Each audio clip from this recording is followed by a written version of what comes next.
Hello, good evening. My name is Erica Makalindong, and I am a call center agent for 6 years. How will I describe the 5-day masterclass in one word? Enlightening for me. Nag-research ako about other niche, and then interesado na talaga ako sa Amazon. Hindi ko lang alam kung paano magsisimula. Then luckily, nakita ko yung free webinar ni Coach Rina. Napaka-interesting kasi hindi ako na-bored. Nag-attend din ako ng other webinars before pero hindi ko tinatagalan. Dito talaga inaabangan ko kasi sobrang napaka-interesting magturo ni Coach. Before, looking forward lang ako sa voice, like taking calls, ganoon. Kasi nga, yun yung nasanay ako. Yun yung alam kong kaya ko. Feeling ko sa ibang niche, hindi ako magsusurvive. Then, napanood ko yung masterclass, nabuhayan ako ng loob.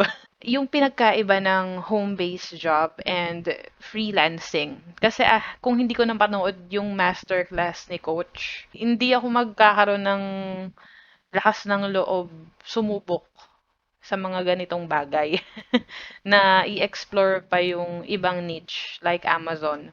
Ang alam ko lang kasi dati sa Amazon is malaki yung pera pero syempre nakatanim sa utak ko na yung mga experience lang naman siguro yung kayang gumawa nun. Parang imposible pa yon kaya focus na lang ako sa taking calls. Hindi pala yun. Hindi pala ganun. Will you recommend it? Yes, definitely. Napakaraming matututunan.